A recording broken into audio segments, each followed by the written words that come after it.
when I got to work, he said to me, I'm gonna say it, correct me if I'm wrong, but my Japanese kind of gone a little bit. But he said, Bones. I'm like, hi. He said, anata sugoi ne. So I'm like, okay. He said, desu kedo, ima akachan aru ne. I'm like, yes. Now you got a baby. I'm like, yes. He said, but from imane, from now, he said, your life is gonna be upside down. I said, why? He said, because he knows the grandmother. Oh. He said he knows the grandma, and the grandma, they got the Yakuza out there in Japan and stuff. So, she's dated back from then, like a traditional Yakuza member in a way. But this is an older woman I'm telling you about. A lot of people, they got their story to tell, but them cannot say it because why? They're there. Whereas me, I ain't there anymore. So this is why I can say what I'm saying.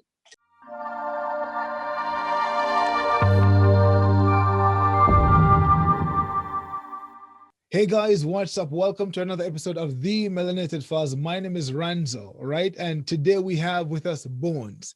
Bones has an interesting story about life in Japan. It's a little bit different from what you're used to, but nonetheless, this is Bones' story, and we're gonna go deep. So hang on to your seats. All right. So Bones. Yes, boss. So right. So you told me that you have a story to share. So I'll let you introduce yourself. Tell us who you are. Okay, my name is Bones. A lot of Japanese people, they know me by this name. I was living in Tokyo for like 8 years. Yeah, first I moved to Toyohashi when I landed in Japan. I stayed in Tokyo for around, let's see now, about 4 years. 4 years in Toyohashi, sorry. And then I moved on to Tokyo. Yeah, but that's what I did. Anything else? Okay. And you stayed in Tokyo for about 4 years? Well, no, I was in all it was 8 years, yeah, in Japan. Yeah. Okay. So say 4 in Toyohashi and 4 in Tokyo. So what brought you to Japan in the first place? Well, to be honest, my intention wasn't really, some people maybe they like to go this country, that country, but for me, Japan wasn't really a place that I intended to go to. It's just that I was living in the UK and I got married to a Japanese girl. In the UK? You got married in the UK? In the UK, and I was doing fine in the UK, meet this Japanese girl, everything went cool. And she asked me to marry her one day when I came home from work. Yeah. So she made dinner and everything. I come home from work, she made the dinner, set out nicely. And then when she asked me, could I marry her? You wouldn't believe everything on the table ended up on the floor. So we were eating on a glass table. The moment I said, yes, pow, the table just smashed. Yeah. Everything. Oh, snap. Yeah. Anyway, that's what brought me, got married and everything. She came over, she went back over to Japan for like 6 months. And I was working, for 6 months and thing. And then I came to Japan while she was there. Now what I was doing now is I was working and sending her money for an apartment because she lived in her family home. Yeah. Okay, wait. So you were working in the UK? Right. And then you sent her money. I sent her money to get an apartment because obviously I couldn't stay in her family home with her mom and her father, so that was impossible. So I had to, build my own change, send her that money for her to get an apartment. So when I come to Japan now, my apartment is there for me and her. Yeah, so I ended up in Japan in 2002. Okay. In 2000. So was she living in the UK or was she a tourist at the time? No, she was living in the UK. She was going to Cambridge University. Yeah, she was going to Cambridge University studying. Yeah. Okay, so you moved to Japan in 2002, right? Right. And so you were living in, you said Tokohashi or what was it? Toyohashi. Oh, Toyohashi. Okay, Mhm. Toyohashi, right? So Aichi. tell me about that. So when you went there, what was the experience like? Like what happened?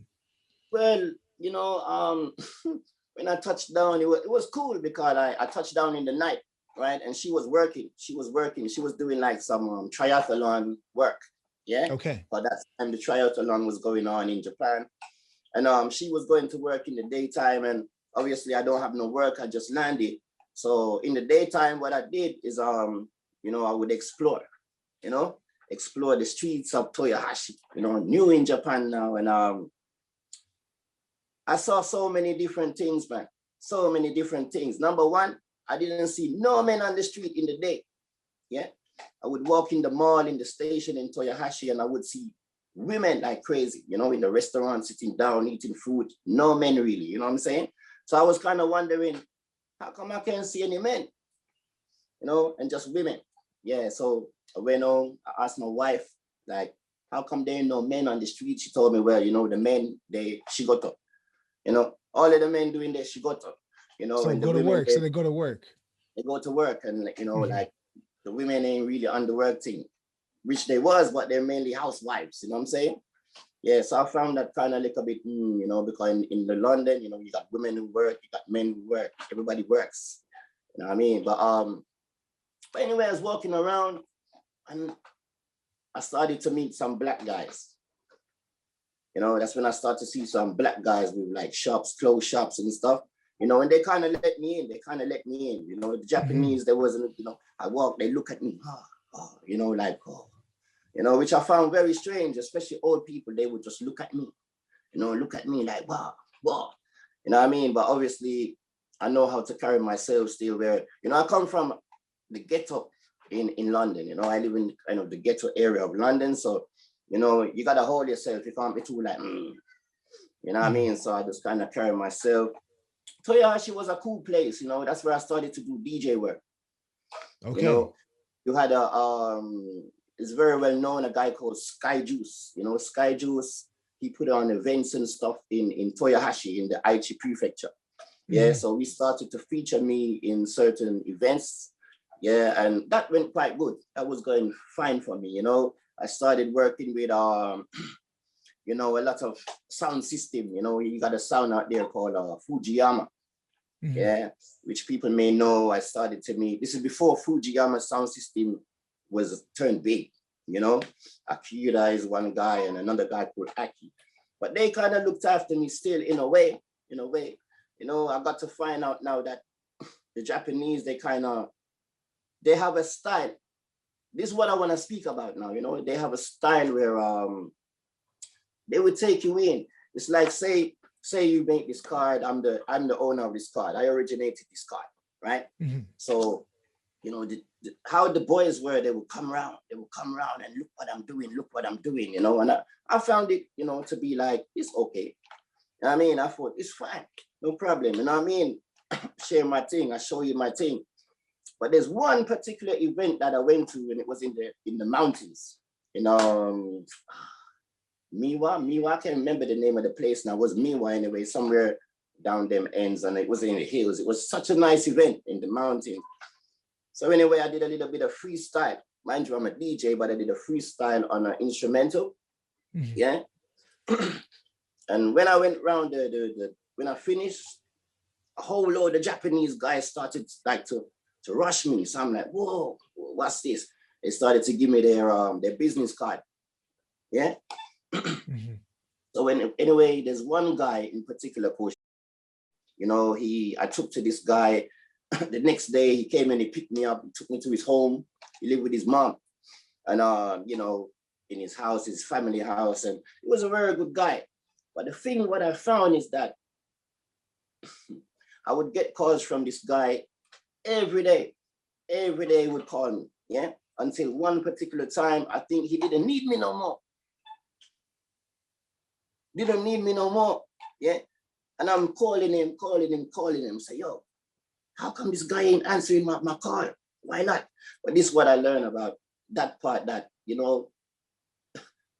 when they get what they need, that's it. your history. This is one thing. This is the first thing I learned in Toyohashi. And mind you, I never went down into Tokyo yet. You know, so that was a part of Toyohashi, but it was okay. And in Toyohashi, there's mainly older people. You know, Aichi Prefecture. Yeah. So okay, so relationally, right? You said that you were married twice to a Japanese woman twice. So tell me about that. The first marriage, what happened, and then the second one, and then you also said you were in the Supreme Court. So I want you to walk me through those episodes. Okay. So when I my first wife, now mind you, she asked me to marry her, so I married her here in the UK. And after she got married, she went back to Japan, and I did the work like I said, and then I came into Japan. Now, when I got to Japan, I said she was doing a triathlon job, and I met her boss. Yeah, her boss met me in a nice hotel in Toyohashi. Yeah, and he wanted me to work for him. Sorry, he wanted me to work. He said, "Man, your English is great." You know, mind you, she was under the satchel. Yeah. She was working under the satchel, and he said, right? Yeah, he said, "Oh, I like your English." And I'm like, he said, "Would you like to work for me?" So I'm like, "Yeah, man, I don't mind." You know, so that's a job I got there now. So he said to me, he will tell her, and she will tell me when I should come and start. This was about like a week later. Yeah. So 1 week later, she never said anything to me. She come home. You know, I'm patient, didn't hear anything one day, didn't hear anything the next day. So closer to the date now, I said to her, "What did your boss say?" So she said to the boss, he said, she doesn't want me and her to work together because we might argue. Yeah. So I just kind of like went, you know, like, come on, man, we're supposed to be doing this thing together. Yeah. Anyway, that turned out to be blah. And in all the 4 years I was with her in Toyohashi, I never met her parents once. Yeah. But her parents, wanted her to divorce me. Kekon. No, recon. That's the word, recon. So I'm thinking, why? So one day I went into a drawer. Is that what you call it? You know, your drawer. Went into a drawer where you put your clothes and stuff. And she had a whole load of recon papers. Yeah, a whole load of, every minute she used to say to me, "Well, sign the papers then, well, sign the papers." And I was like, why? I saw all these papers. I was like, man, didn't meet the mom, didn't meet the dad. One day I met the dad, and the dad, he just looked at me like, cut his eye, and he just drove away, man. And I was so hurt. I was really hurt because I really wanted to meet these people. So in 4 years, I never met my first wife's parents. Yeah. So I decided, man, you know, this is too much for me. This is too much for me. I didn't come to Japan for that. I came to Japan to live and, you know, as a family man, you understand? From that point, I just thought, man, you know what? I'm going to Tokyo. I got an invitation to Tokyo to work in a club in Roppongi. Yeah. So I took up the offer and I went to Tokyo. By then I went to Tokyo. I just thought, no, but mind you, I was still married. Yeah, but why did she get married in the first place then? Because she proposed to you. So if it was that bad, why did she do it? Yeah, well, General, to be honest, it's like, you know, I mean, you can't stay in a country if you're a foreigner and you ain't married, man. You need, you know, you have to have a spouse visa here. You know, it's either a student. So was it like a marriage of convenience, you think? Well, not for me. It was marriage of love for me, and maybe marriage of convenience for her. Okay, that's what I meant. Okay. Yeah, yeah. So you know, that was kind of a letdown for me. You know, I mean, she did still like me, obviously, because you know, I made a couple trips back from Tokyo to Toyohashi from time to time. Yeah. But then I got fed up, man, and I said, you know what? I got the paper, I got the divorce paper myself, and I said to her, I'm gonna bring this paper to you, and I want you to sign it for me. Yeah. So anyway, I said I gave her a date when I'm gonna come back for this paper, right? So I made it. When I got back there, obviously she didn't sign it. She didn't fill out the whole of it for me, you know. So someone else did what she was supposed to do in the Japanese, and I just signed it. Went to the city hall, and I got divorced the same day. Wow. Yeah, the Wow. same day, which I was surprised because I said to the man behind the desk, I said, so when am I divorced? The man said to me, Ima dayo. I'm saying, huh? Ima, now? He said, yeah. Yeah. I said, what about my wife? He said, well, she's gonna have to wait for like 3 months, I think it was, before she could remarry again. So I was divorced straight away. As soon as I gave in that paper, I was divorced. Wow. Yeah. So I just went to Tokyo, went back So to did you guys Tokyo. have kids? Did you guys have kids?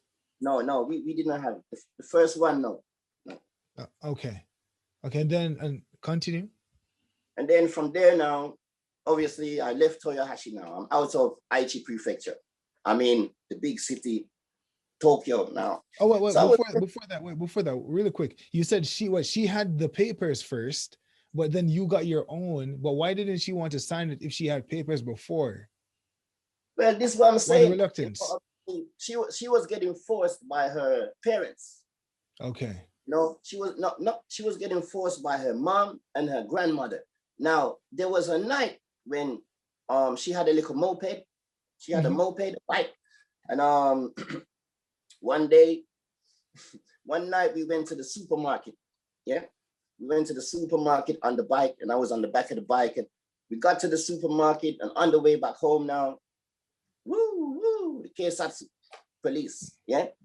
So I jumped off the bike and I said, yeah, you go, you go. But she rode into a dead end, and the police called her. And obviously I went to her and I sat in the police car. Anyway, she had to pay a fine, obviously not then, but later on. So I said, on the way home, I said to her, man, that was close. She said, anyway, it doesn't really matter because the bike that we was riding on was a recon present from her mother. Wow. So divorce present from her mom. It was a divorce present from her mother. Mind you, we wasn't divorced yet. So her mom actually bought her that bike just for her to divorce me. And her mother never met me yet. In all that 4 years, her mother never met me. But she knew you were black though. She knew that. Well, obviously the mom, she knew I'm a black guy. And from that point, I started to see like, this is crazy, man. This is crazy. So Wow. that was, my first experience in Toyohashi, being married to a Japanese woman. Yeah. Okay. And then the second time now you're in Tokyo now. So the second time left Aichi, I've gone to Tokyo, and I had a job. I was kind of happy, at the time. Um, and then I met another girl now. So I thought, cool, this other girl is cool. She brought me to her family home, whereas the first wife did not. Okay. Okay. Right. So when I got to the home now, obviously I saw like the mom greeted me, Andrew, you are, you know how they go on, and I thought, man, this woman is fine. I felt over the moon because the first mama, she never met me, and this second mama, she's loving me. I'm like, yeah, this is what they call family. But Yeah. her mom and her stepfather, they were married in a big home, big home. Yeah. And but the husband now, this was so weird for me. They both live in a house, the mom and the dad. Um, he lives upstairs and she lives downstairs. The mom, the baba, this is what they call it, the baba. So the man, he lives upstairs, and the woman, she lived downstairs. But he came down that day just to meet me. Yeah. Nice man, you look cool, old Japanese man, silver hair. His hair wasn't gray, his hair was like silver. So I'm like, yeah, man. So shake my hand and everything. So I was feeling good. And then he met me, and then he went back upstairs to his room. And I'm thinking, wow, so what's going on here? Why? So I asked my this time the girl, she wasn't my wife yet. She was just my girlfriend. So I Mhm. asked her, I said, what's going on here? Because by then I used to stay with the girl. I stayed in Mhm. the family home with them by now. And Okay. I used to see this thing going on every day. So when her mother would go out, it would be me and the stepfather in the home. Yeah. So that's the time now when he would come out of his room, and that's when he would come to me and talk to me, and he asked me, man, you can just put on these earrings because he's got a lot of jewelry, you know. So he kind of connected with me in a way. So the minute he knew they was coming back home, he's going back in his room. Yeah, mind you, this was his home because he was a what do you call it? Not a satchel, but I think they call it a butcher. Okay. Yeah, this guy, he had mansions. He's got mansions in Japan, like apartments, mansion apartment. He's the owner for these things, right? So he was a cool man. The minute they came back home, he would run back into his room. So I'm thinking, why is this? And this is a Japanese man I'm telling you about, an older Japanese man, right? Yeah. So then I asked my wife, what's going on?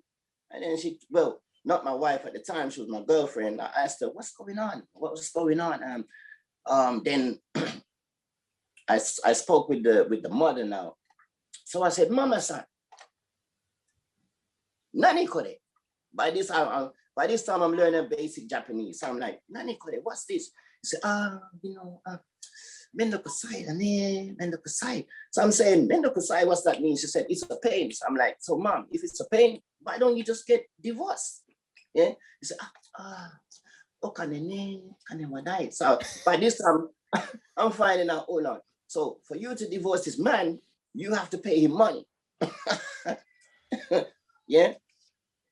It didn't happen anyway. Well, it didn't happen. It didn't happen for them that way. So by this, I'm starting to find out what the Japanese culture is about, if you get what I mean. Yeah. But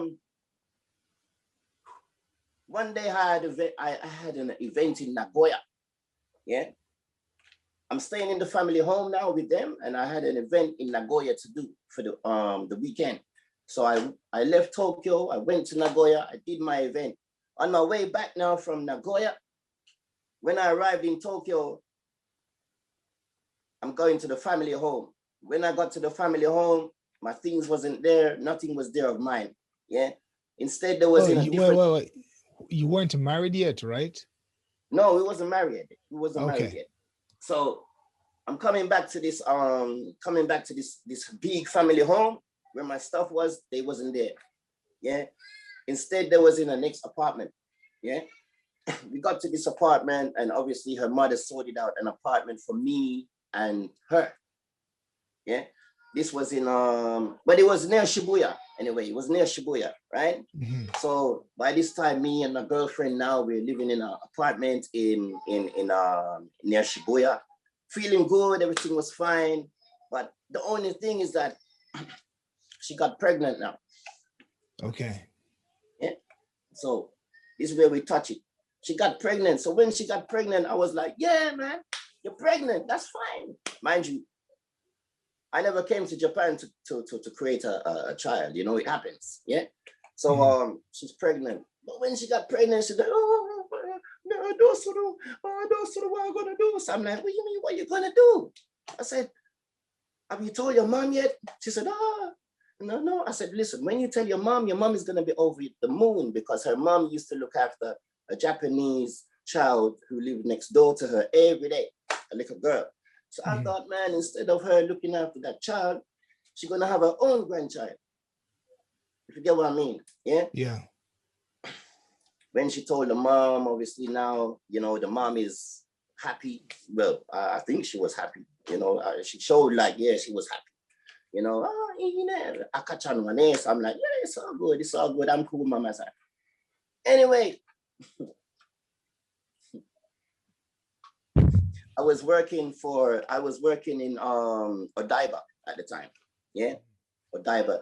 You know, while the girl was pregnant, her mom, she got me a bicycle. A bicycle. I wasn't driving yet. She got me a bicycle, a road bike. And the grandma, she got me a road bike, and I was riding to work every day from Shibuya to Odaiba every day, to and fro. Wait, how far is that? I mean, I don't even know in miles, man, but that was some serious thing, man. Bro, you know, sounds far, bro. Man, they got that bridge. That bridge. Yeah, but Rainbow Bridge, Rainbow Bridge, yeah. Rainbow Bridge, man, they got that. So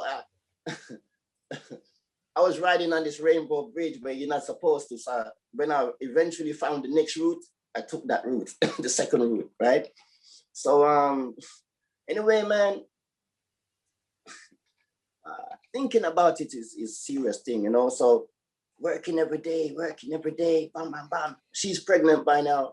And I was doing Mado no Soji. That's what you call it. Yeah, I was doing like, you know, the window cleaning, the wind in the Mado. Oh, okay. yeah. So I was working with a foreman in what's the place called?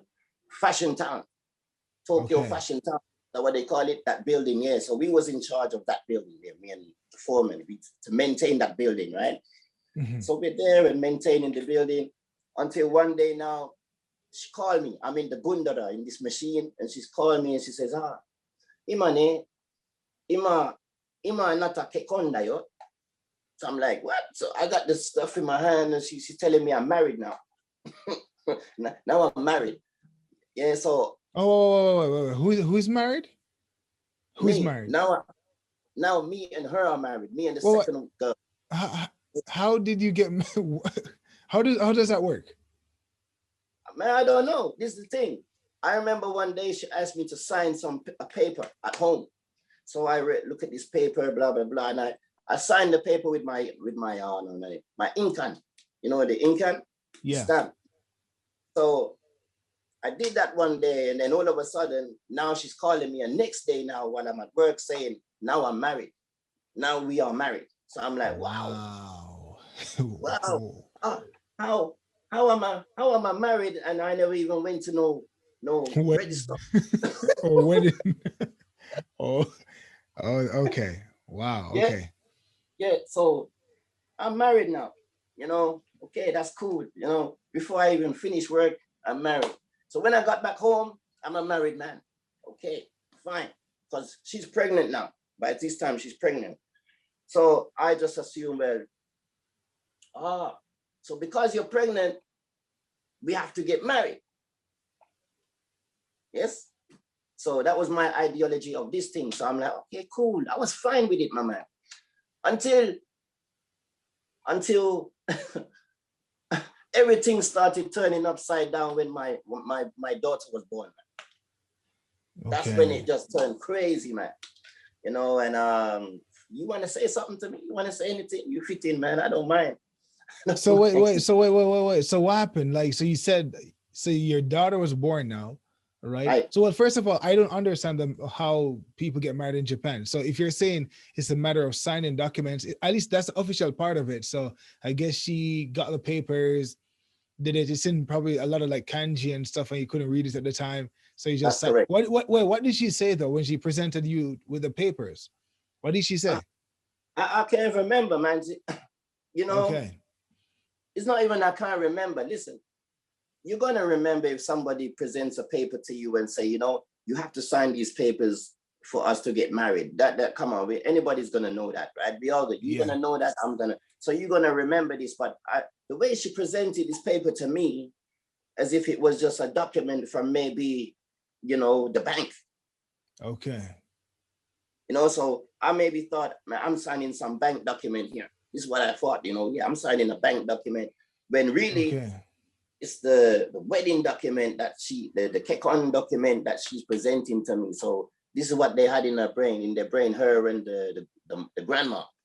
So why did you ask her why did she do it that way? Well, I did, but obviously by now it's too late. You know, I mean, the action she made and the explanation she gave to me it just matched. It's the same, you know. Yeah, we get married, you know, we gotta get married because I'm pregnant. This is how it is in Japan. Okay, so you said when your daughter was born. So what happened then? Yeah, so my daughter was born, and so when my daughter was born now, remember I told you I was working in Tokyo Fashion Town in Odaiba, right? Right. So my foreman, he was a Japanese guy, very nice guy. And you know, when my daughter was born, he decided, yeah, he's gonna come and visit my wife, because she's my wife now, right? So he's gonna come and visit my wife at the hospital to see, you know, the baby.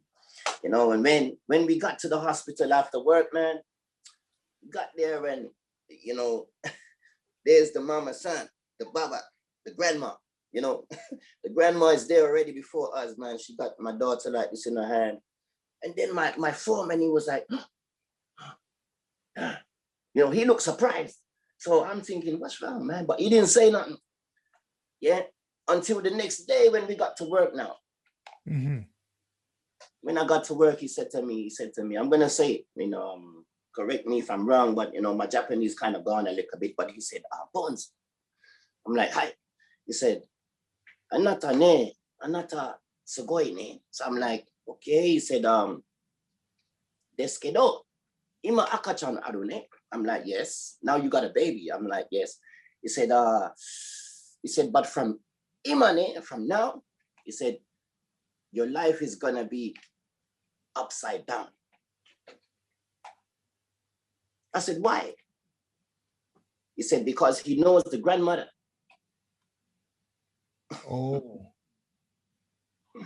He said he knows the grandma, you know, and you know, the grandma, you know, they got the Yakuza out there in Japan and stuff. So, you know, she's dated back from then, like a traditional Yakuza member in a way. But this is an older woman I'm telling you about. So I was like, okay, you know, but I didn't really believe him. But I had to believe him in the end, at the end of the day, because he knows this woman. He lived in the same area where she lived. So he's telling me, yeah, this woman here, man, your life's going to be upside down. I said, what do you mean by that? He said, okane, okane. You know, money. Yeah, so from that point, you know, it went on. And, you know, I would go to work. I would come home. I've just had a baby girl. I'm so happy. Yeah. I changed my name from Bones to Blackanese just because of my daughter, you know? So I'm like, yeah, man, I got a little Blackanese daughter, feeling good, you know? So with a little Japanese, and it was nice for me. But then it started to turn crazy for me, man. Mentally crazy for me. So yeah. give me some examples. Like, you know, before the baby came, everything was nice, you know? You'd feel like, yeah, man, this is the girl for you, this is your girl. Yeah, everything is cool. But you see, after the baby came, it was almost as if, you know, I wasn't needed. If you get what I mean? Yeah. I mean, it was almost as if I wasn't needed, you know. As a baby dad, you come home to your child, and you know, you want to do the things you never got to do in the daytime because he was at work, okay? Yeah. With the baby.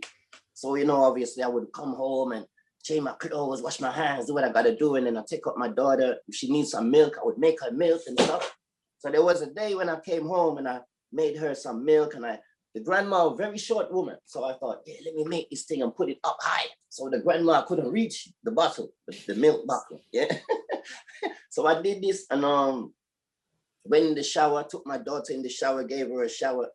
So while I'm showering my daughter, I'm hearing knock, knock, knock on the door. 5 times, 5 different. I know. I said, Mama, son, I ain't ready yet. She ain't finished yet. 5 times. Finally, I thought, all right, yeah, here you go. Here's the baby.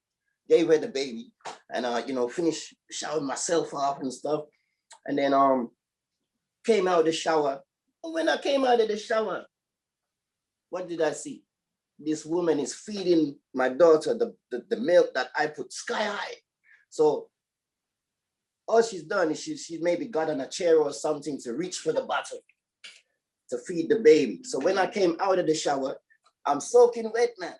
Yeah, and I had my towel around me, and I'm just like, wow.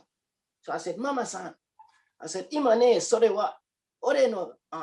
That's my job now to do. You've been doing this all day, so it's my time now to do this. She looked at me and she said, my real name is Andrew, okay? So she said, Andrew, she said, Urusai. She said, Urusai. You know what Urusai means, right? You're in Japan, you know what Urusai. It's a swear word. Okay, it's a swear word. So she told me Urusai. So I'm like, Urusai? What do you mean Urusai? By this time, I know what Urusai is, and I'm like, I'm fuming now. But my wife, she was just about to come home, and the moment she said Urusai, and My blood is raising like this now. My wife walks in the house. Okay. So I had to kind of cool down now. I'm like, so I gotta, I don't know, man. I just think I just lost it a little bit. Like, wow, this woman, from this point, I could see what's happening now. Like, it looks like you was my girlfriend. Now we got this baby. Then you got me married without my consent, verbally. Now we got this baby. This baby's here. Now I feel like, man, I ain't need it. Yeah. So this time I got to find out, boy, it looks like, you know, Japanese, they have a baby with you, man. It's like you're not needed anymore as a gaijin. So did you communicate with the father, the stepfather, to find out maybe if he had any insight? Man, the stepfather, man,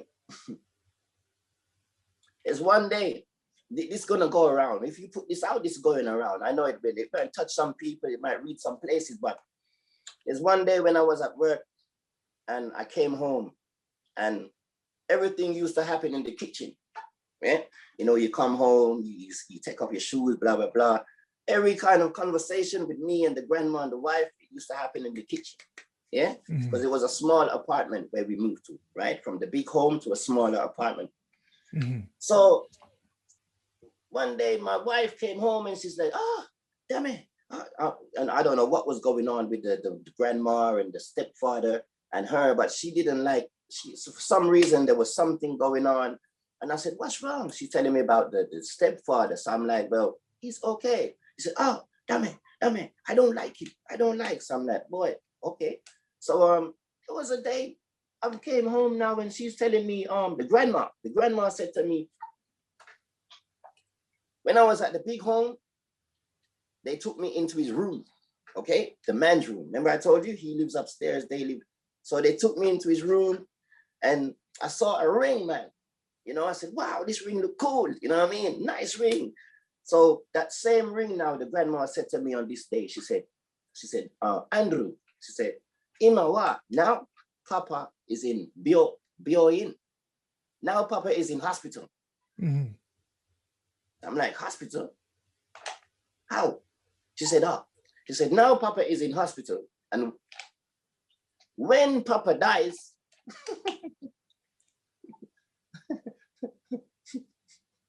when Papa dies, not when Papa gets better, no. Or if, no, not if, not. It was when Papa dies. She's going to give me the ring as a gift. So I'm like, huh? Wow. But this man was admitted to hospital because, sorry to say, he was, you know, when you go to the toilet, right? You go for two things, right? You go for one, yeah, and then you go for the number two, right? So number two, he had blood coming out of number two. You know what I mean? Yeah. Right? Yeah. So yeah, and this was shortly after we left the family home. Yeah, because she was cooking food and she was taking it upstairs to him and he would be in his room and she would cook the food in the big home, take the food upstairs, leave it outside his door, knock the door. He would wait till she's gone downstairs, then he opened the door, then he take in the food. This was what I was seeing while I was in the family home. Yeah, so I found it odd. I was like, wow. But anyway, by this time we've left the family home. We've gone in this small apartment. This happens now.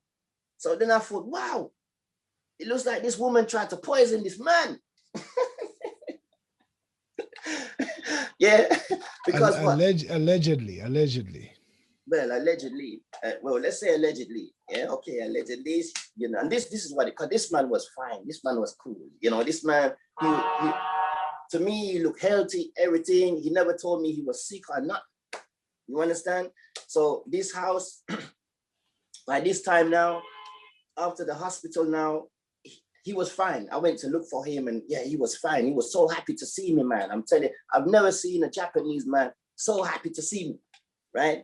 Apart from an immigration officer, but I will tell you that after, right? But he was so happy to see me. He made it, he left hospital and he came out. And by this time now, he ran the mama out of the house, the big mama. Yeah, he survived. So he's ran the big mama out. He's like, man, that's it. You gotta go. Yeah. So he's kicked the mama out. he's gave her one of the So he says to her that, listen, if you want this big house, you got to pay me 3.5 million Japanese yen. Okay? Right. So by this time, 3.5 million Japanese, where they gonna get that money from? So my wife, she was working like 3 jobs, man. 3, the second wife, yeah, my daughter's mama, yeah. She was working 3 jobs. So I'm wondering, man, you working hard. I hardly saw this girl. You know, Japanese, they workaholics. And I became a workaholic. You know, I wasn't a workaholic before, but I came to Japan and became this workaholic, because that is Japan, right? So she was working 3 jobs. And then one day, I came home and she said, the grandma said to me, she said, Andrew, I'm like, hi. She said, how long do you intend to be married to my daughter? I'm like, huh? How long? How long do I intend to be married to your daughter? Remember, she's got my kid. How long? How long? What are you going to say to that? The only thing you can say is for as long as it takes, for forever. That's what I said to her. I said, man, I don't know, mama. I said, forever. She stumbled me there. I'm like lost, like forever. I don't know. She looked at me like, when I said forever, she looked at me like, and I'm wondering, why are you going to get asked that question? But obviously now she's under some pressure. I don't know, and then my baby mama now, she tried to get a loan from the bank, right? Yeah. She was turned down. She got turned down. The bank turned them down for the loan. This is when I was starting to get offered coffee, little shots of coffee, man, every day. I'm talking about like, within the, she gave me coffee like, I know, then the next 10 minutes. Wait. So that was the grandmother, your daughter's grandmother was giving you coffee now? Hi, yes. Okay, so at your apartment? Yes, at our apartment. Okay. Right? She's giving me the coffee now, and I'm like, yeah, no problem. I can drink some coffee. I'll drink some coffee. But then this coffee began to be like water. Like, it's like me offering you a glass of water, and then, I see that maybe you're thirsty in the next 5 minutes, and I'm offering you more water again. So this started to happen to me, She would give me coffee like every 10 minutes. I'll call, And this wasn't a big cup of coffee. These like were a shots. Shot glass. Mm-hmm. Yeah, shots of black coffee.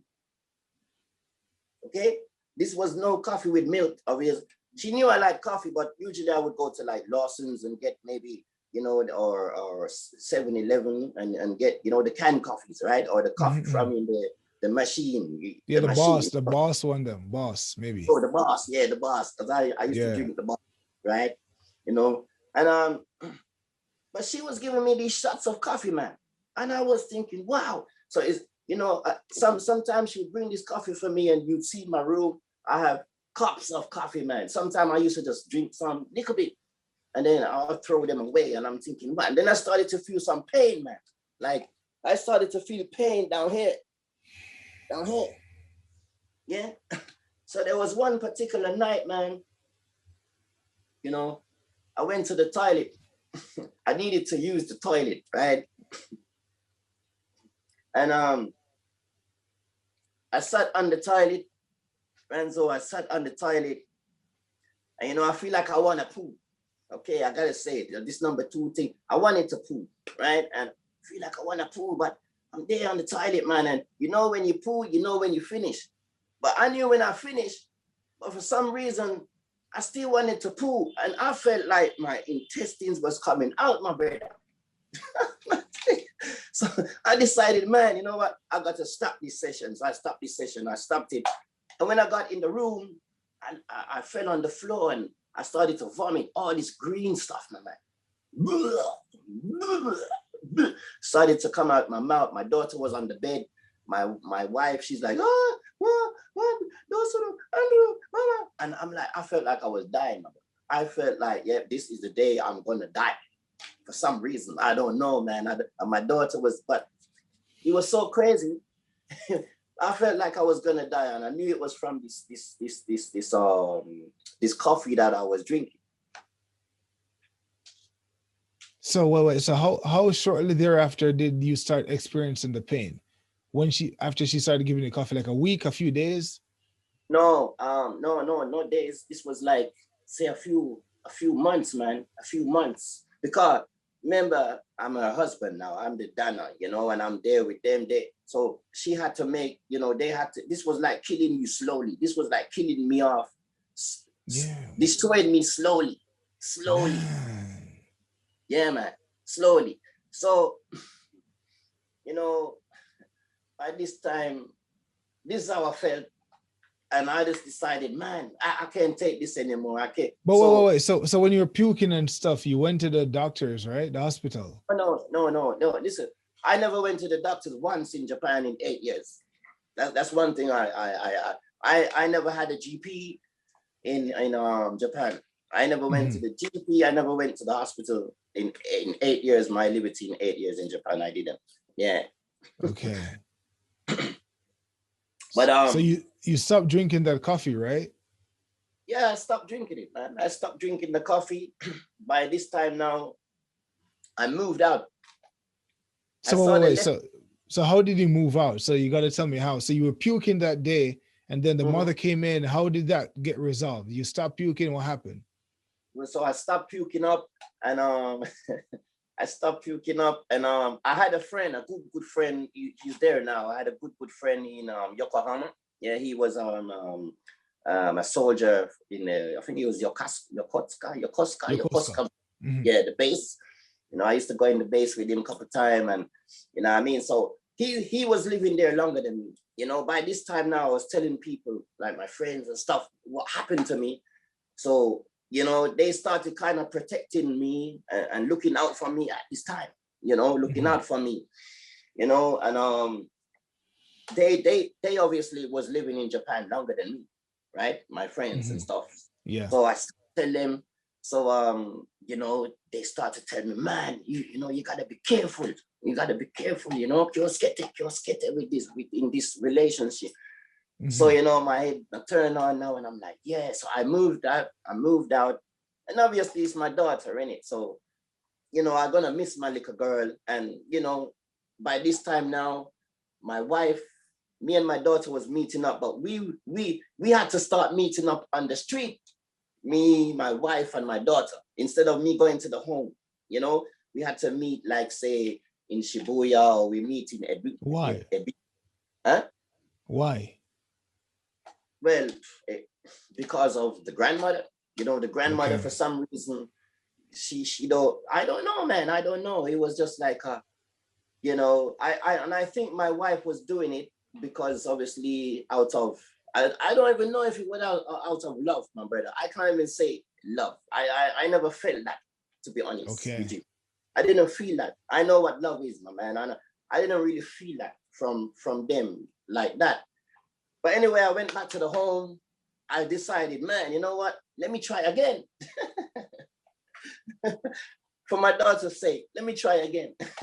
So, I got many friends, they wouldn't try again, and for some reason, I think, man, is either I'm stupid or I'm so blessed spiritually. Let me try again. So I tried again. And that trying again was just the final. Yeah, that was the final.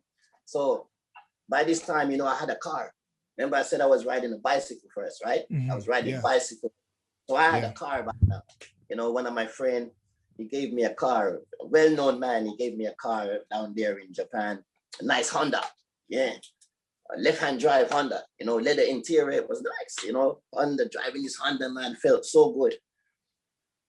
Until and I was doing Dokata. The Dokata work. I was doing what do you call it? This Dokata the road work or construction. Yeah. Okay. Road construction. The drill and stuff.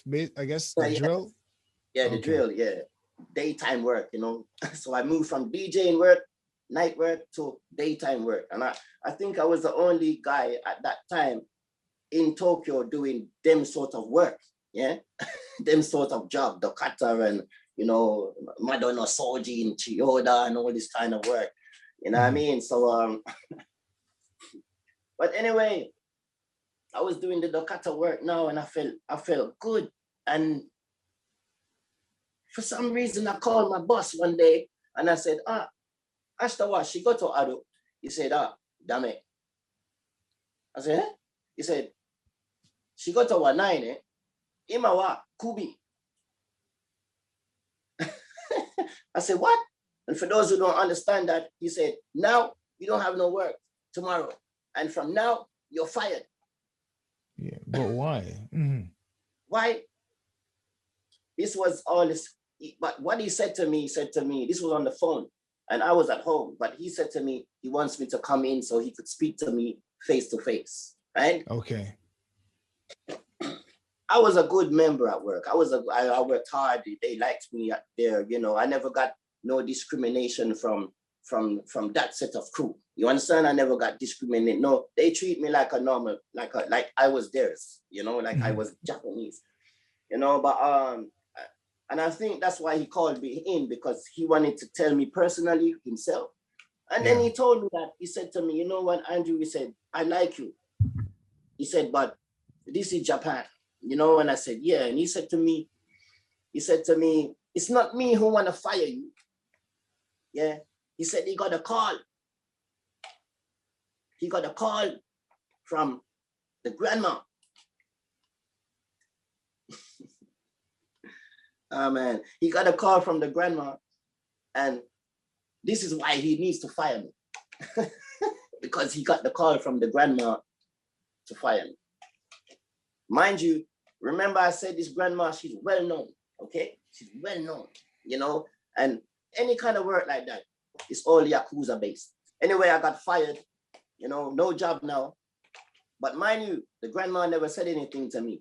So one day she said, after about a week and a half, she comes to me and she said to me, Andrew, she got to Adu. I'm like, no, mama, son. She got to Ima night, pure one night. Because I didn't really want to tell her that, boy, I got fired.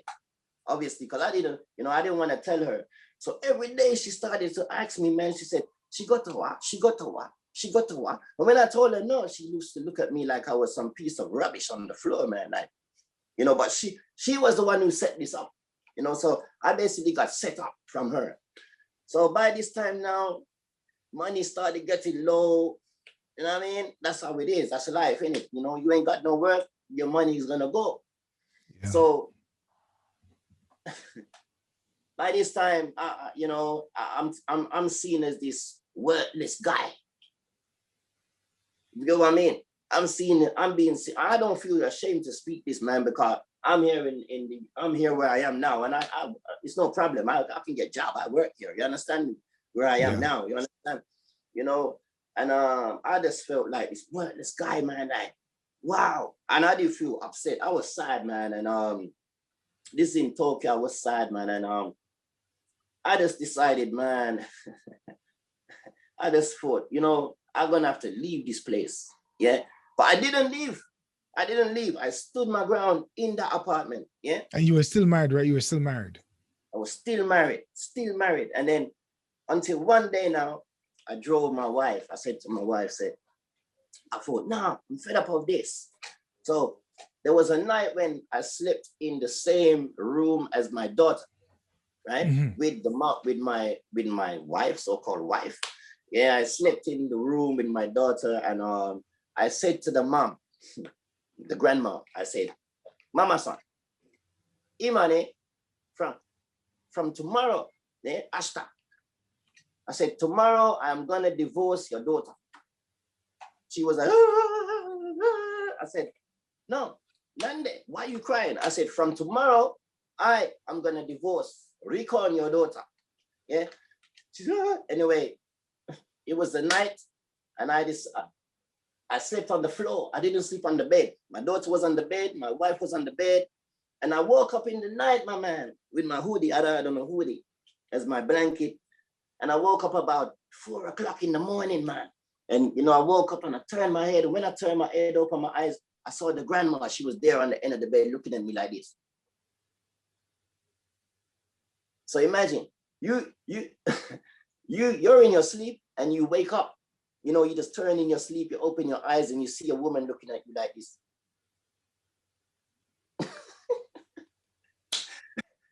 So when it came to daylight, you know what I did? I made my way to, I didn't brush my teeth, man. I made my way to the city hall. I got the divorce paper.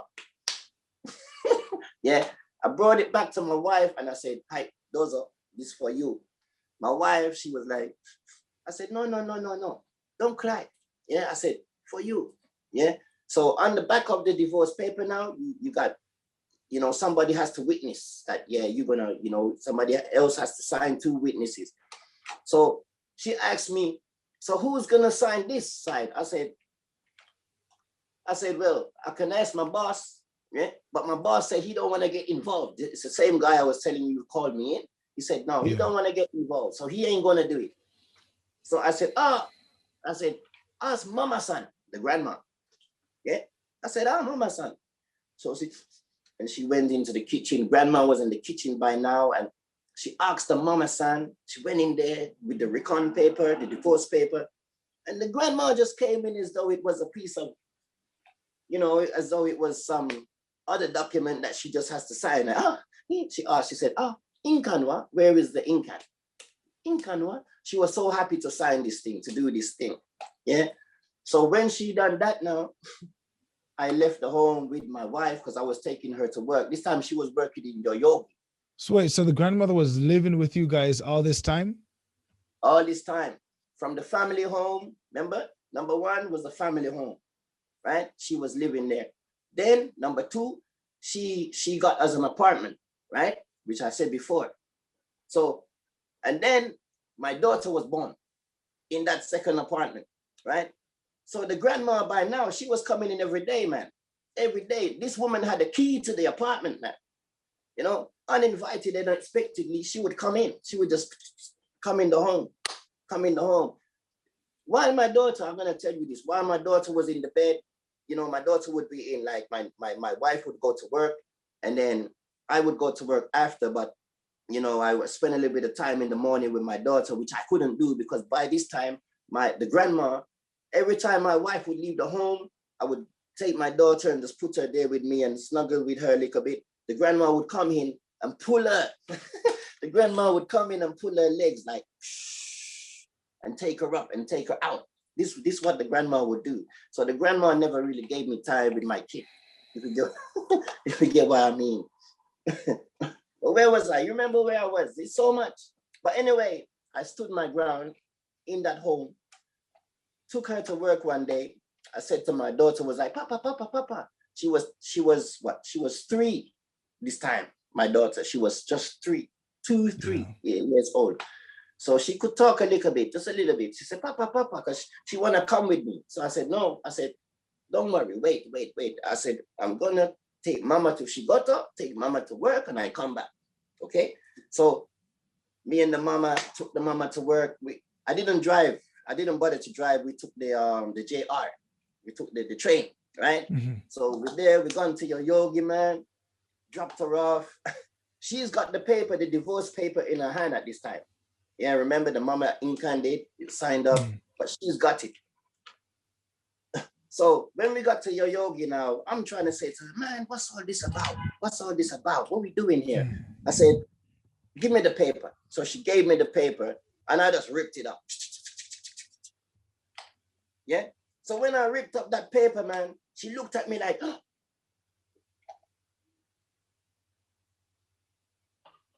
So I thought, wow,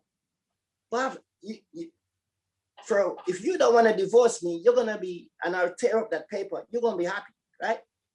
So for me, it was like, wow, she's, anyway, I left her at work and I went back home. I'm chopping this down for you, right? So I went back home and then I said to her, listen, I said, I'm going to come and collect you from work.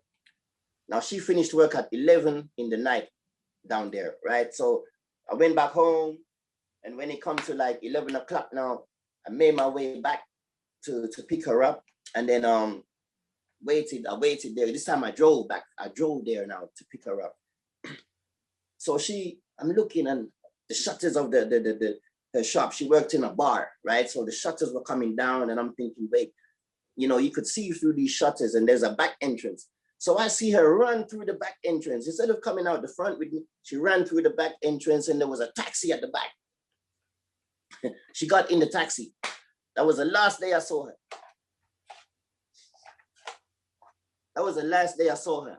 So I went back to the home, and I went back to the home, and I never saw them again, man. I never saw them again, but I stood my ground in that home. So while I'm in the house now, I see like, remember, the home is not her place. The home was the stepfather's place. Remember, he owned mansions, right? Right. Yeah. So it was his place. He just gave, and I think he only did that because for me and for my daughter, right? I think that's why he did that, Okay. So anyway, I was there, and I never gave up, man. I just stood my ground, man. I was a gaijin in Japan, man. So I just stood my ground. I thought, yeah, let me stand my ground in this thing. Yeah. So it became a thing, man, where the things I was doing in the home, yeah, it was like I was fighting. It was like I was fighting Satan in this place, man. I'm not gonna lie. Is it a small apartment you're talking about now? Yes, this is a smaller apartment. Okay. So when you went back home, you're saying she and the baby and the grandmother were gone? They were gone. And you never knew where they went? No. Okay, so now you're staying in this apartment, and what happened? Right. So I'm on my own now, right? So I'm staying in this apartment, in this block, right? I'm staying in this apartment, and they didn't return. So I thought, man, started to go in my K-type, yeah, for my address book, my contacts in my phone, right? Yeah. So I remember there was a day when I went to the grandma's friend's home, yeah, to clean her windows in her home, yeah, and she gave me her phone number, the woman. So I thought, I can't remember her name again, but I picked out her phone number and I called this woman, yeah. Now I'm searching for my daughter and my wife. Forget the grandma. I'm searching for my daughter and my wife. So I called this woman and I said, whatever, I can't remember her name, what it was, but I said, I asked for her. I said, have you seen my wife and my daughter? So she said to me, Daddy. So I'm saying, it's me, Andrew. So she's like, oh, Andrew. I said, yes. She said, how did you get my number? I said, you gave me your number the time when you gave me the work to do your home. She said, so nice. I'm like, yeah. So she said, I said, have you seen my daughter and my wife? She said, no. She said, anyway, listen. I said, yeah. She said, don't call this phone number again. I was like, huh? She said, no, don't call me again. She hung up her phone. I was like, wow. Wow. What have I done? Wow, wow. Okay, I didn't call her again. So I'm in the home, still there. Then I start to see letters coming for me. Yeah, summons for court. One day, this summons came for court now. Japanese Supreme Court in where is it? It's in Tokyo there. I think it's like near Chiyoda, around them ends there. Maybe people will know it's down there. Big court, Supreme Court. So I got this summons to court, and by this time, man, I don't know what to do, because I'm thinking, I've never been to court here before. I don't have no GP here. I don't have nothing like that here. I just moving like a soldier. It's okay. So anyway, I take the thing to one of my friends and I'm like, look at this. And he said, man, what are you gonna do? So I'm saying, man, you know what I'm gonna do? I said, I'm gonna attend this court. Yeah, I'm not gonna run away. I am gonna attend this court. No problem. So anyway, when it came to the date for court, nearer the date, I told a couple of my friends, I said, I got court. And they decided, you know what? These were men who lived in Japan before I arrived in Japan. They got kids as well with Japanese, yeah? So they all decided, well, it was about 10, 15 of us. They said, yeah, they're coming. They need to come to see how it is in the court because they never been. They only hear, but they never been. So the court, they come and, you know, we all attended court. And before the hearing, one of my friends, he said to me, he said, man, he said, Bones, he said, you need to go and look, you need to go and see what it looks like in there. It's like TV.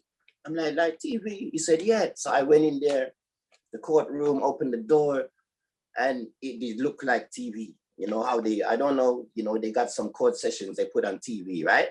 Right? Mm-hmm. So that's how it looked. It was like more or less like a crown court, you know, big. So there like cameras and stuff, or just the way it looked? Cameras, you name it. Yeah. And my court case was an open public hearing. So even you could come, you could come in there. Anybody could come in there.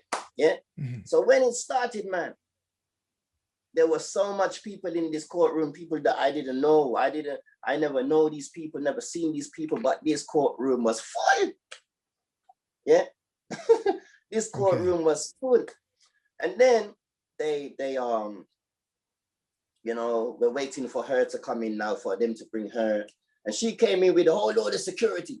Whole load of security brought her in like I was some criminal that maybe, you know, I did something so bad in Japan. That's how it went. That's how they brought her in, you know. And I felt like, wow, what's this about? They brought her in, security. She stood over there. And then she was like, the judge now. I was in the dock. Is that what you call it? The dock. So the judge is going to question me first, right? Okay. 3 judges, three women judges. Yeah. Wow. 3 women judges. Yeah, there was 3 women judges. No name badge, no name tag. So I couldn't see who these women was named with their name or nothing, but 3 women judges, open court. The court was full of people, security, and my wife. So the judge says to me, first question, she says to me, Bon son. I said, hi. She said, Anata no oksan, I stereo. Yeah. Do you love your wife? I said, yes. I said, I love my wife. But before that, so what was the reason for the summons? It was just a summons. Did they detail what it was about? Well, it was just the summons was, what I got to understand is that they just wanted to run away with my kid. Okay, and they needed like a court proceeding to make that happen. Yeah, they needed the court proceedings. I mean, they didn't need the court proceedings at first, but they needed the court proceedings because they obviously saw that I wasn't backing down. Okay, all right, continue now. So she's questioning you, yeah? So she's questioning me. She said to me, she asked me, do I love my wife? So I said, yeah. I said, I love my wife. Of course I love my wife. I have a daughter with my wife. I love my wife. But I said to the court, I love my wife, but I don't feel that I had sex. Sorry. I don't feel that I had sex and had my daughter with my wife. I said to the judges, I said, I feel like I had my daughter with the grandmother. The court was like, you should have heard it. Because maybe they don't hear them kind of talk in the court before. Yeah. But I just put that out. I'm like, I feel like I had my daughter for the grandma, not my wife. Yeah. The judge looked at me like wow. Yeah. So when the first document they presented to my wife was a little A4 exercise book, right? And in this book was my writings of when my wife was in labor with my daughter in hospital, you know, the contraction pains and everything. So I had every contraction pain that she felt from the moment she started to feel contractions from home to when my daughter was born, the timing and everything. So the judge presented that to her. Yeah. When the judge presented that to her, she started to break down. She cried. That was the first hearing. The judge stopped it there. The second hearing, the judge put my wife in the bench, and I had to be questioning my wife. I was my own barrister. Yeah. So I never had a barrister or a lawyer, whatever you want to call it. I was the lawyer for myself. Yeah. So I, in a Japanese Supreme Court in Japan, had to be questioning my own wife in a court, in the bench, in front of all these people. Yeah. Yeah. And I've never seen nothing like that before. So, you know, I had to go home and study, boy, what questions I'm gonna ask her, everything. So I put my work together very good, right? And but I was questioning my wife in this bench in front of this court, you know, and the questions I was putting to her, the judge had to say to her, Hayako, you have to answer your Dana's questions, Hayako. See? And then she lied. She was basically just lying. And I thought, why are you doing this to me, man? You know, what have I done for you to do this to me, man? You're just lying in the court. You know, this was the second hearing, right? Yeah. So then the third hearing, you know, remember my friends was coming with me all the time. Yeah, all the time. There's a lot of guys maybe in Tokyo now, if you put this out, they're gonna know who they are, right? Yeah. And then it was supposed to be 5 days, a 5-day hearing, right? Yeah. Instead of a 5-day hearing, it turned out to be a 3-day hearing, right? And on the last day, my brother, no one was in the court. No public people, no security, no wife, no grandma, no nothing. Just me and my friends. And one judge this time. Yeah? This day is judgment day. Boom. For me. Right? So the result was, or the verdict, or whatever you want to call it, is I'm guilty. Guilty for what? I don't know. Right? Guilty for what? I don't know. Right? Number one, I had to move from the place where I was. Yes? Yes. Number two, my daughter is handed over to them. Number three, I have a restraining order of 6 months. Yeah. Number four, yeah, I can stay in Japan, but I must not be near them. So I was like, wow. My friends, we were all like, wow, what is this?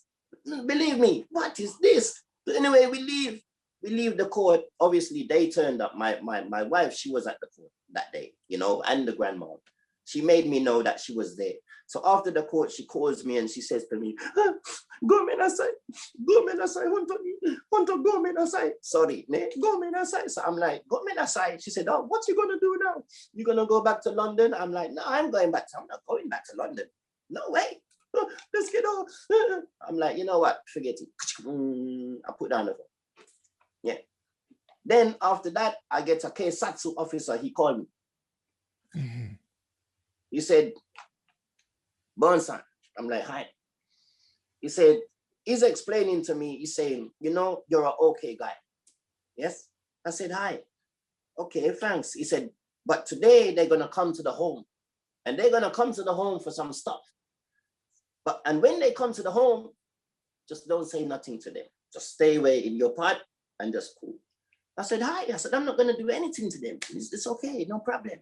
But remember, I'm still at the home. Yeah. So they didn't turn up. You know, I respected the policeman's, I respected the request. I respected that. And I just did what I had to do. And I was just, you know, and then I just was there. And now I was driving. Yeah. So I built my own driveway. Remember I said I was doing dokata. So I had the drills. And so my boss, he would give me the tools to build my own driveway to put my car on outside the apartment. So I did this. People who know me, you ask them, they will say, yes, he did that, you know? So I did that, parked my car there. So then it turned out, my brother, that I had to start I had to move my car. One day I came home and I see this big blue sticker with a circle on it on my windscreen. So I'm like, wow, who's put this here? I put my car here every day. Yeah. It turned out I couldn't put my car there no more on my own driveway that I built. Yeah, I made. Yeah.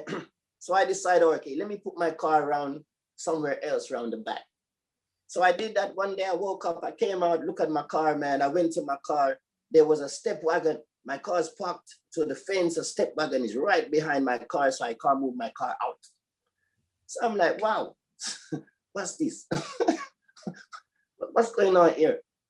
And then I saw a clamp. There was a little blue clamp on the back wheel of my car, right? So I'm like, wow. So I don't know whose step wagon this is. I moved away. There's nothing I can do. While I'm going home, now I'm walking back. My phone rings. I answer the phone. It's Yakuza. Mind you, these guys know me, right? According to them, they know me, who I am, right? So they spoke to me. The guy, he said, he said, you a good guy. He said, we don't want to do this, but we have to do this because of the grandma. I was like, whoa, so what? The grandma tell you to park the car there, block my car in? He said, hi. I was like, wow. It even turned out that one day I came back to my home, yeah, and I see what they would call, I don't know if people know it, it's called a calabash. A calabash, a half a coconut, yeah. So I reach back to my home and I'm like, from work, and I see this calabash outside my front door where I go in, and it had some like drawing of eyes on it, and it's got some hair sticking out. So I'm like, whoa, wait. So I called my friend who I mentioned to you in my text to you, right? Mm-hmm. I called him and I said, man, there is a calabash outside my home. What is this? So he asked me what it looked like. He said, I sent the picture. He called me back. He said, don't go in the house. Don't go in the house. So I'm like, huh? He said, no, don't go in the house. He said, wait until I get there. I'm coming right now. Yeah. So he left from where he was. He drove to where I was. He gave me his car key. He said, you go and sit in my car. I'm going to go and deal with what that is. When he went and done that now, he came back. He said, okay, now you can go inside the house. You pack up your things. I'm going to move you out of the house. I thought, yeah, okay. So, but if I went into the house, maybe we're not speaking today. You understand me? Yeah. So by this time, he moved me out of the house. He take me far. He set me up with another work. And, I was there one night and in my home, the new home where I was before, and I hear like a car. Boom. My car had a big exhaust pipe, right? So I knew the sound of my car, or maybe sounding like my car, but I ignored it. I stayed in my home and I just ignored it until the next morning. So when the next morning came, obviously shower myself, put on my clothes, going where I'm going, gone around for my car. My car is gone. Huh? Wow, there is no car. So I called my friend and I said, man, this is a new house, the new place, right? Yeah, this is a new house that my friend who in the text I sent you. Okay. Understood. Place, right? So, because he knew what was going on, so he did that for me. So the car is gone now. No car. Yeah. So we ended up going to the police, the case had to report it. Yeah, and whatnot. And then they found the car in the end. They found the car on the beach. The car was somewhere on the beach with my passport in it, my everything in it, very destroyed. Wow. So this happened, and since that day there, from that happened, I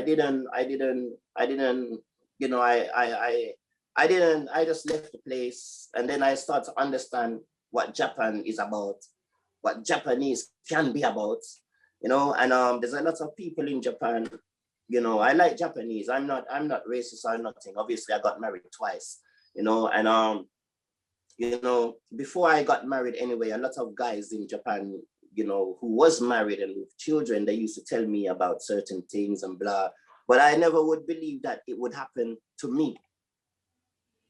Yeah.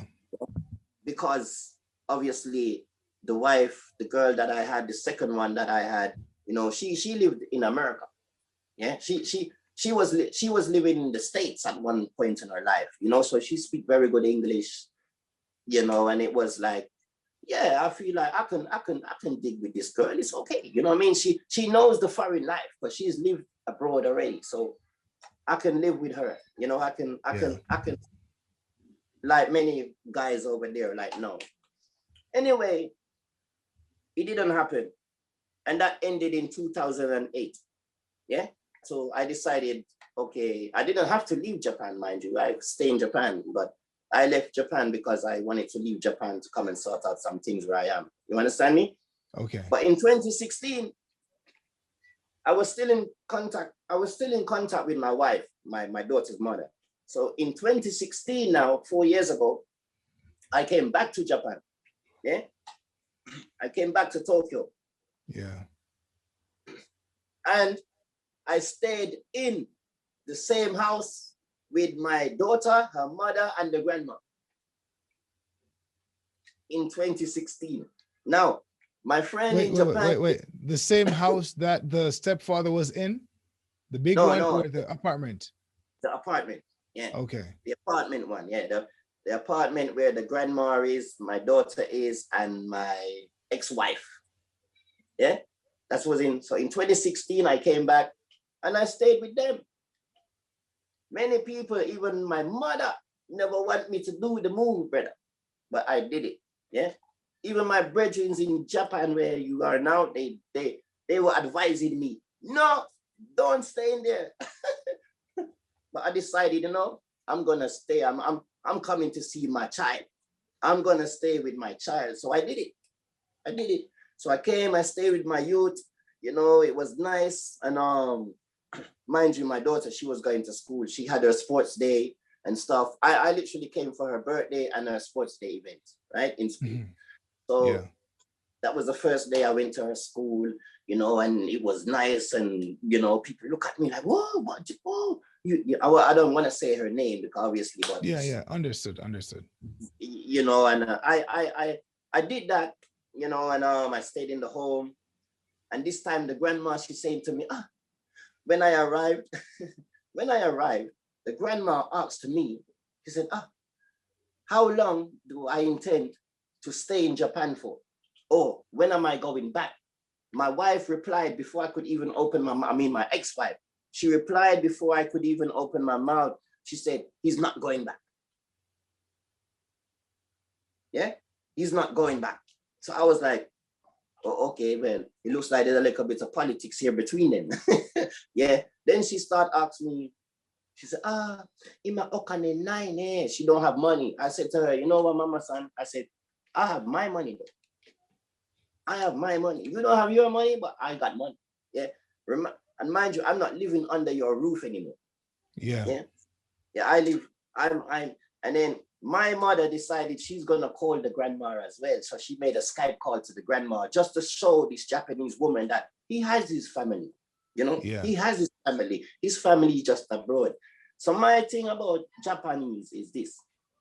Very nice people. They can be nice. The country is nice. The country is very nice. The architecture of the country is very nice. You know, and you know, when I watch a couple of videos with like, you know, and I look and I see like, you know, even maybe videos you publish something out there, and I look in them and I think, you know, we as foreigners have to be very careful, you know, very, very careful, you know. Japanese may seem like, you know, but I don't understand that they like to use us.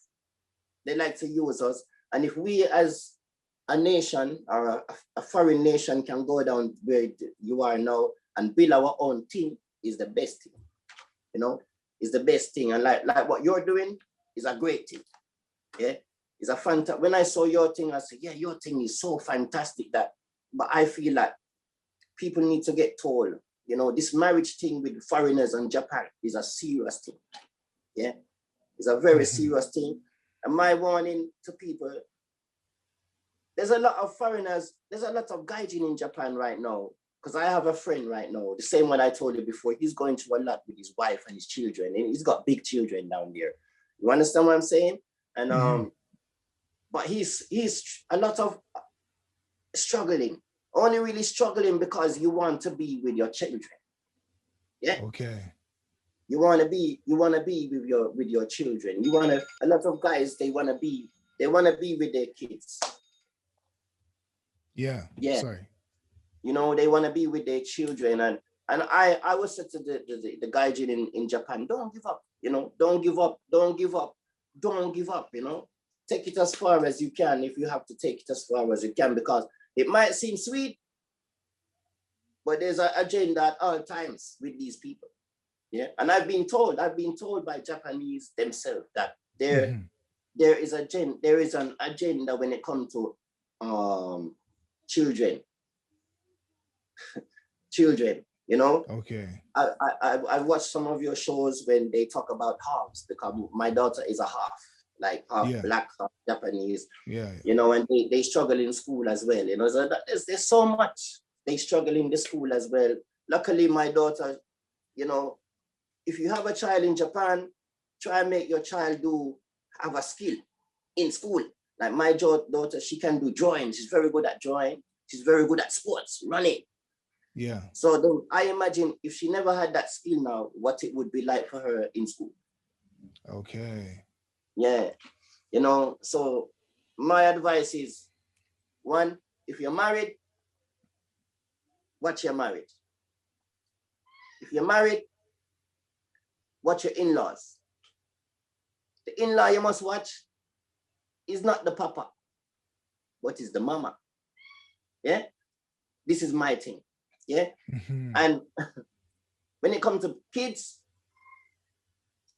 if you don't have none for them, try not to have one for them. And then you can live decent in Japan. You know? But the minute you get married and have a child, you know, you might as well say, because if you think about it, Japanese men, they don't really do things in the home when it comes to the children. Yes? Right. Okay. You always find it's the women them who take care of the home, the men who go to work. The women take care of the child. And that's what did happen to me. But as a foreigner, it's like, you know, you might as well say, well, you've got a child, but the child is not yours. The child belongs to the Japanese. Yeah. It's right. Wow. You know? Wow. Well, you know, some people, like, you know, because I've seen some comments where someone would say, well, you know, their situation is different. Of course, we understand that all situations aren't the same, right? But you're detailing your story. And I got to say, man, this was a really serious story. You know, it was chilling, just going through it. I was just like, man, so many emotions, man, while you were detailing it. Do you still have contact with your daughter? Well, the next thing is, you know, I try my hardest. I try my hardest to keep in contact with her on the line. You know, you got an app called Line, right? LINE. So I try my hardest, you know, to do that, but even that seems to be a problem of it. You know, it's like, I don't want to speak to the grandma, and I don't really need to speak to the wife. And you know, when I came in 2016, I painted up their home. I done so much, my brother. Yeah, I did so much in 2016 when I returned, painted their home and made the home look nice for who? My daughter. Yeah, and even still in doing that, it's still the same situation. Yeah. You know, so until I just decide, well, you know, my daughter now, she's soon of age where she can maybe just decide, well, you know, she want to look for papa herself. You know what I'm saying? So I try not to run it down. I'm kind of tired now of calling every day and messaging every day, and because you don't really get replies, you know. There's hardly no replies. You're not really getting replies, you know, like. So I just think, you know, I just pray every day and ask the Most High to take care of my child and that's all I can do. That's all I can do. You know what I Wow. mean? So when you went there in 2016, right? And your ex-wife said that you were gonna stay and you're not gonna leave, that was just I guess a ploy or just some type of game she was playing, or Well, um, you how long did you stay for, like a week, 2 weeks? no, I stayed there for a month. It was 4 weeks I stayed there. You know, Okay. but the word I got from her was, me and you can bond 100%, but not until my mother is dead.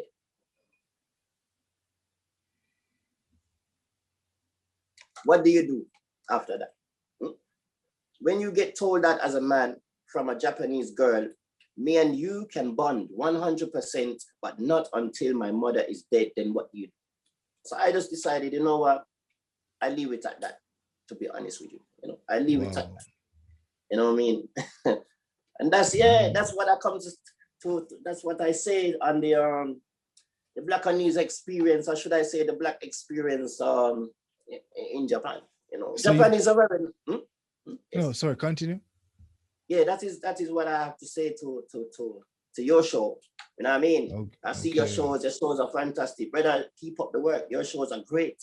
You know, there's a whole heap of stuff to talk about, but this is one Wow. thing that I wanted to put across, you know, that it's not very easy living in a place like that. I've heard stories, like people hear stories, right? And usually on this channel, for the most part, the stories that people share, I ask them to share their stories, right? Is Mhm, more so, sometimes it's a mix of, positives or pros and cons. Maybe they haven't had these experiences, but mhm, you came to the fore, and you're sharing. And so mhm, this is your story, and I've heard stories where other fathers, foreigner fathers, have actually experienced similar things mhm, where their wives or ex-wives took the child and they disappeared, right? And I saw a documentary at one point where mhm. foreigner fathers were trying to find their kids and stuff like that.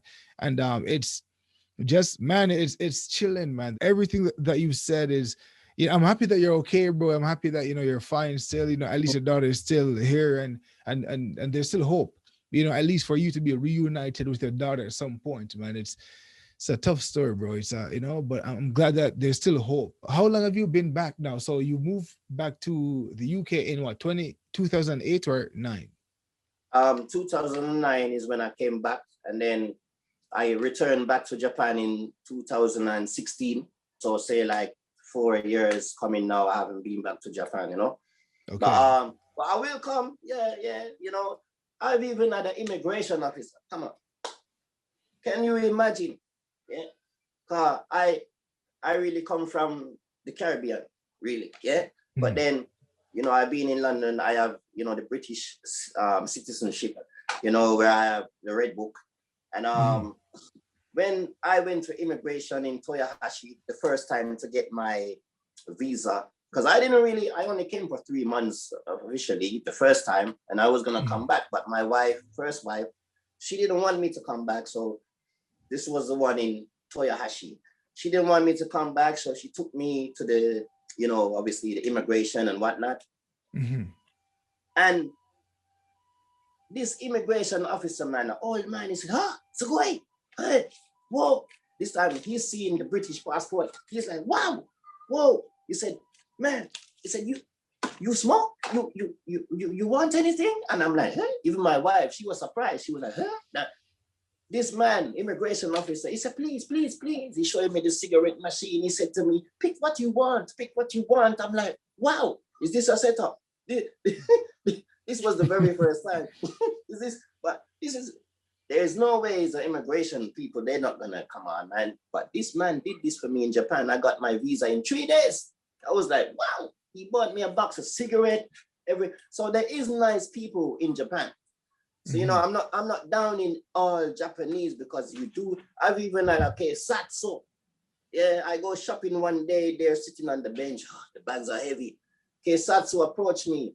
He said, I know, gaijin this. Guy, no, obviously he knows I'm a gaijin, but he's asking me for my Card. alien card. Is Yeah, that your my card? alien. Yeah. So I give him my alien card.